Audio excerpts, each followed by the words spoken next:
বুঝি আসিয়ার জীবনে সবচেয়ে বড় যেটা ছিল, সে একজন নবীকে আনুষ্ঠানিকভাবে নবী হওয়ার আগেই ওই বাচ্চাকালে খেদমত করার তৌফিক পেয়েছিল। খেদমতে কি মেলে জানেন না তো আপনারা? খেদমতে কি মেলে? সবাই বলেন খেদমতে কি মেলে? আপনারা তো এখন খেদমত করতে রাজিও না।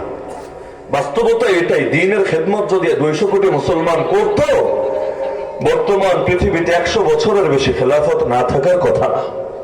দ্বীনের খেদমত যদি মুসলমান করত, এক একটা মাদ্রাসা চলতে এই পরিমাণ কষ্ট হওয়ার কথা না। দ্বীনের খেদমত যদি মুসলমান আসলে করত, আমাদের প্রথম কেবলাটা ওদের দখলে থাকার কথা না।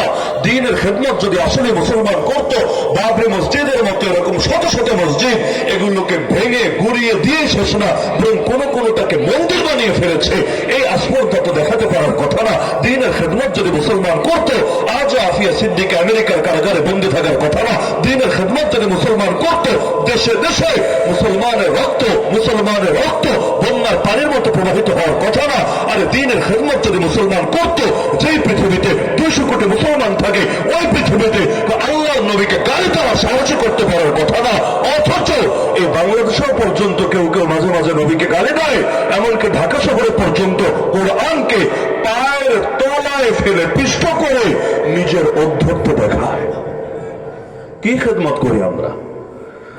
যে জমানায় মুসলমান ছিল মাত্র কয়েক হাজার, ওই সময় ইসলামের যে শান ছিল, এখন তো এক এক এলাকায় মুসলমান কয়েক লাখ। এক এক এলাকায় এক বাগের হাতে যে মুসলমান আছে। আল্লাহ নবী সাল্লাল্লাহু আলাইহি ওয়াসাল্লামের জামানায় তার নবুয়তে 23 বছরের প্রথম 20 বছর যদি হিসাব করেন, এর অর্ধেক মুসলমান ছিল তার সাথে। কিন্তু এত মুসলমান দিয়ে কি হবে? বাংলাদেশে 14 কোটি মুসলমান কমাস কম নাই?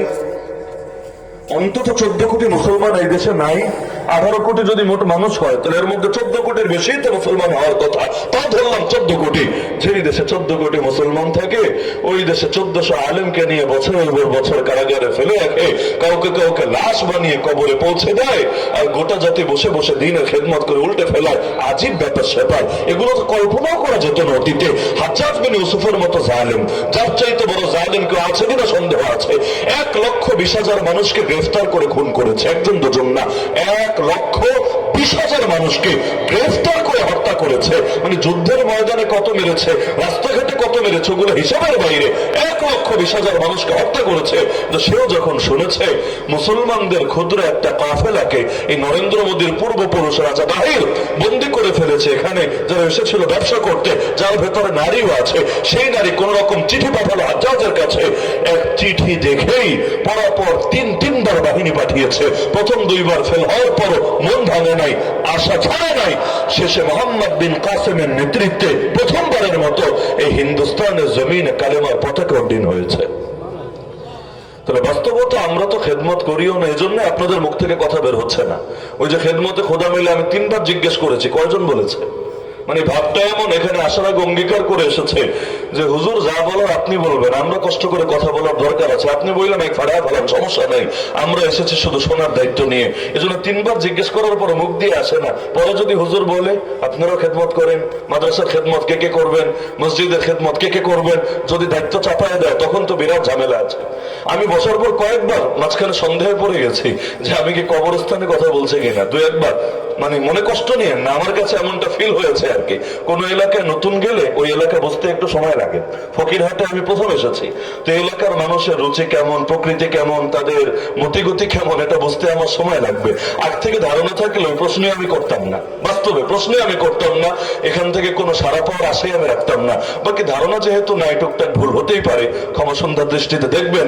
এক্ষেত্রে আমাকে অপারগ মনে করবেন, অগ্রিম সরি বলে গেলাম আগ থেকে। তো বলছিলাম, আল্লাহ তাআলা ফেরাউনের স্ত্রীকে কবুল করেছেন কেন?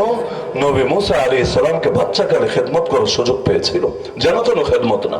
ফেরাউনের সামনে যখন ভাসতে ভাসতে আসলো, ফেরাউন জানেই মেরে ফেলতে চেয়েছিল।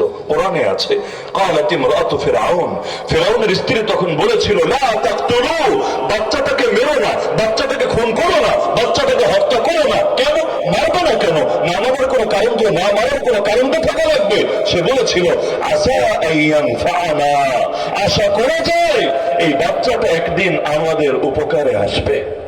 কি কথা, কি অভাব আছে ফেরাউনের, কি অভাব আছে আসিয়ার, রাজার বংশে কোনো কিছুর অভাব আছে নাকি? আর এই বাচ্চা কি উপকার করবে, যে উপকার তার গোলামরা করতে পারবে না, তার কর্মচারীরা করতে পারবে না, এই দেশের এত বিশাল প্রশাসন বাহিনী কেউ করতে পারবে না, কি উপকার করবে এই বাচ্চা? কিন্তু সে বারবার বাধা দিচ্ছিল, ফেরাউন তোমাকে মারতে দেব না, খবরদার এই বাচ্চাকে মারতে পারবে না। আশা করো যে এই বাচ্চা একদিন উপকারে আসবে। আল্লাহ তার জবান থেকে কবুল করেছেন। ফেরাউনের উপকারে না আসলেও আসিয়ার বড় উপকারে এসেছে। আসিয়াকে এমন ইমানের মাধ্যম হয়েছেন নবী মুসা, যে ইমানের বরকতে আসিয়া সমস্ত ইমানদারদের জন্য একটা উদাহরণ হয়ে গিয়েছেন। আল্লাহ তাআলা আমাদেরকেও, নবীকে তো পাবো না, কিন্তু নবীর ওয়ারিসদের বেশি থেকে বেশি খেদমত করার তৌফিক দান করুন। নবীর